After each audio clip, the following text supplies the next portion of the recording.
வணக்கம் நண்பர்களே. ரீசெண்டாக இந்தியாவில் நிறைய ஸ்டேட்ஸில் எலெக்ஷன் நடந்து முடிஞ்சுது. தமிழ்நாட்டிலையும் ஒரு பைப்போல் நடந்தது ஈரோடு ஈஸ்ட் கான்ஸ்டியூன்சியில்.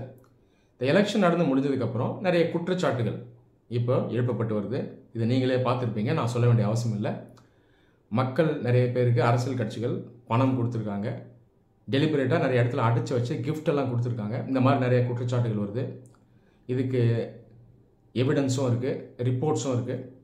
இந்த மாதிரி ஒரு நிலையில் இப்படி ஒரு சிஸ்டமில் எலெக்ஷன் நடக்கிறது ஜனநாயகத்துக்கு மிகப்பெரிய ஆபத்து, இழுக்கு. மக்களை விலைக்கு வாங்கி அவங்களுடைய ஓட்டை வாங்கி அதன் மூலமாக ஆட்சி செய்கிறது அப்படின்றது சரியானது கிடையாது அப்படின்னு மக்கள் ஃபீல் பண்ணுறாங்க. இதில் நானும் உடன்படுறேன், இதில் மாற்று கருத்து இல்லை. ஆனாலும் நிறைய மக்கள் என்ன சொல்கிறாங்கன்னா, இந்த மாதிரி பணம் கொடுத்து ஓட்டு வாங்குறது, இதுக்கு முக்கிய காரணம் அந்த பணம் வாங்குகிற மக்கள் தான். இது ஒரு விதமான லஞ்சம் இல்லையா? அந்த லஞ்சத்தை வாங்கிட்டு ஓட்டு போடுறாங்க. மக்கள் மேலே தான் தப்பு, மக்கள் தான் மாறணும், மக்கள் தான் திருந்தணும், மக்கள் திருந்தினா தான் இந்த ப்ராக்டிஸ் ஃபியூச்சரில் ஸ்டாப் ஆகும் அப்படின்னு சொல்கிறவங்க நிறைய பேர் இருக்காங்க. நிறைய மாணவர்கள் இதை பற்றி என்கிட்ட கேட்டிருந்தாங்க. இதை பற்றி நீங்கள் பேசுங்க சார், கிளாரிட்டி கொடுங்க அப்படின்னு கேட்டாங்க. இந்த மாதிரி விஷயம் ஸ்டாப் ஆகணும்னா யார் மாறணும், மக்களா இல்லை அரசியல்வாதிகளா? பணத்தை கொடுக்குறவங்களா, பணத்தை வாங்குறவங்களா? சரி, இதற்கான பதிலை நாம் இந்த வீடியோவில் பார்ப்போம். இந்த விஷயத்தை நம்ம சயின்டிஃபிக்காக, டெக்னிக்கலாக, அப்ஜெக்டிவாக அப்ரோச் பண்ணுவோம். இந்தியா எப்போ இண்டிபெண்டன்ஸ் வாங்குச்சு? 1947 இண்டிபெண்டன்ஸ் வாங்குச்சு. இண்டிபெண்டன்ஸ் வாங்கினதுக்கப்புறம் நம் நாட்டுக்கு முழுமையாக இறையாண்மை கிடைச்சிது. அதுக்கப்புறம் எலெக்ஷன்ஸ் நடக்க ஆரம்பிச்சிது.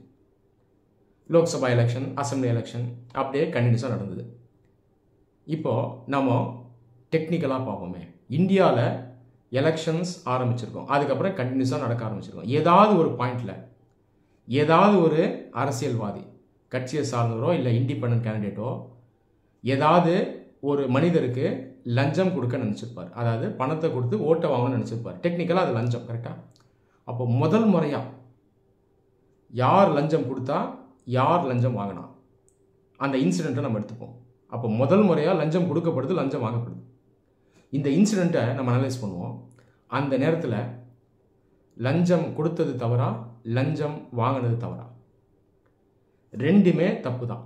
லஞ்சம் கொடுக்குறாரு அரசியல்வாதி, லஞ்சத்தை ஒரு குடிமகன் வாங்குறார், ரெண்டுமே தவறு தான், இல்லைன்னு சொல்ல. ஆனால் இந்த இடத்துல யார் அதற்கான பொறுப்பை எடுக்கணும், யார் மேலே பெரிய தவறு இருக்குது, இதை நம்ம லீகலாகவும் கான்ஸ்டியூஷனல் பாயிண்ட் ஆஃப் வியூலையும் அதே நேரத்தில் எத்திக்கலாகவும் நம்ம பார்க்கணும்.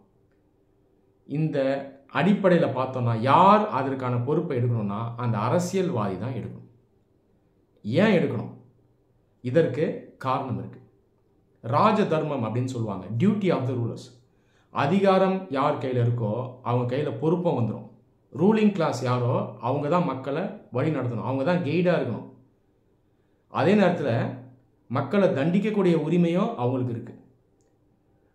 அப்போது யார் முதல்ல தவறு செய்யக்கூடாதுன்னு பார்த்தீங்கன்னா அந்த ரூலிங் கிளாஸ், ரூலர்ஸ் தான் தவறு செய்யக்கூடாது. அதை தாண்டி மக்களே ஒருவேளை தவறு செய்கிறாங்கன்னா இவங்க தண்டிக்கவும் செய்யலாம். ஆனால் இவங்க முதல்ல தவறு செஞ்சு அந்த தவறை மக்களும் செய்ய வைக்கிறது அப்படின்றது பெரிய குற்றம், பெரிய பாவம்.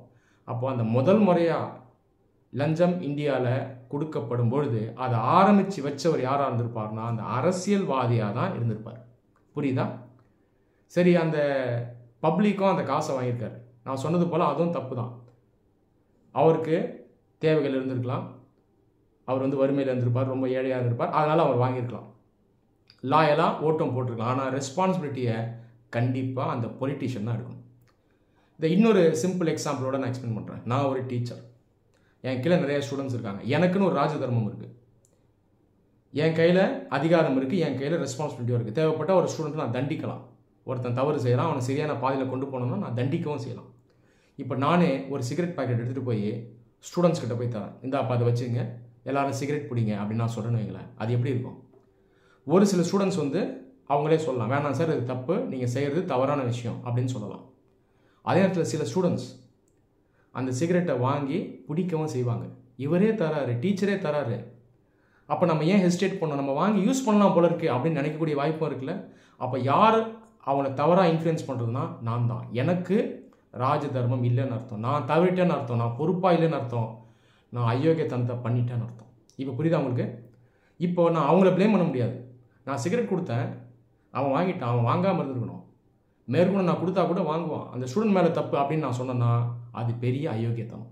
சொல்லுறது புரியுதா? இதே மாதிரி தான் எலெக்ஷன்ஸும். அரசியல்வாதிகள் மக்கள் லஞ்சம் வாங்குறாங்க, வாங்க ரெடியாக இருந்தால் நான் கொடுத்தேன் அப்படின்னு சொல்கிறது பெரிய அயோக்கியத்தனம். மக்கள் எல்லாருமே லிட்ரேட்டாக இருக்க மாட்டாங்க, அன்எஜுகேட்டாக நிறைய பேர் இருப்பாங்க. ஒருவேளை எஜுகேட் பீப்புள் இருந்தாலும் அவங்களுக்கும் ஒரு ப்ராப்பரான எத்திக்கல் சிஸ்டம் இருக்காது. அவங்களும் தவறு செய்ய நினைப்பாங்க, மெட்டலிஸ்டிக்காக இருக்கிற வாய்ப்பு அதிகம். ஆனால் தவறு அப்படின்றத யார் செய்யாமல் பார்த்துக்கணும்? ரூலிங் கிளாஸ் பார்த்துக்கணும், ரூலர்ஸ் பார்த்துக்கணும், அதிகாரத்தில் இருக்கவங்க பார்த்துக்கணும். ரூலர்ஸை பார்த்து மக்கள் பயப்படலாம், நான் தப்பு பண்ணால் அவங்க தண்டிச்சிருவாங்கன்னு பயப்படலாம், அது சரியானது. ஆனால் ரூலர்ஸ் மக்களை ப்ளேம் பண்ணக்கூடாது. நான் தவறு பண்ண தூண்டினேன், அவனை தவறை பண்ணிட்டான், அவனை தவறு செஞ்சிடக்கூடாதுன்னு ரூலிங் கிளாஸ் ஆர்கியூ பண்ணுறது பெரிய குற்றம். வித் பவர் கம்ஸ் ரெஸ்பான்சிபிலிட்டி அப்படின்னு சொல்லுவாங்க. அப்போது இந்த அரசியல் இருக்கவங்க தான் மக்களுக்கு ஒரு கைடாக இருக்கணும், அவங்க தான் ரோல் மாடலாக இருக்கணும். ப்ராப்பர் எத்திக்கல் வேல்யூஸை கொண்டு போய் சேர்க்குறவங்க இவங்களாக தான் இருக்கணும், இவங்க தான் அதை முன்னெடுக்கணும். அதை தாண்டி மக்கள் சைட்லேருந்து தவறு வருதுன்னா இவங்க தண்டிக்கவும் செய்யலாம். ஸோ இந்த பொறுப்பு அப்படின்றது மிக மிக முக்கியம். இந்த பொறுப்பை தவறிட்டாங்க, தப்பான பேட்டர்னை செட் பண்ணிட்டாங்கன்னா என்டையர் சிஸ்டமே தப்பாக போயிடும்.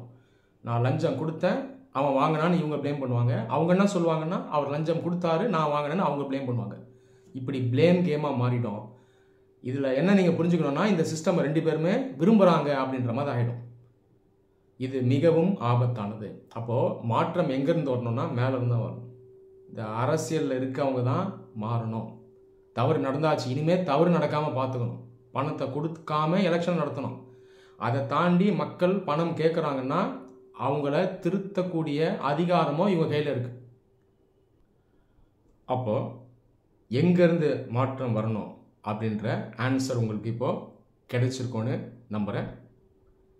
இப்படி ஒரு மாற்றத்தை நாம் விரைவில் பார்க்கணும் அப்படின்றது என்னுடைய ஆசை.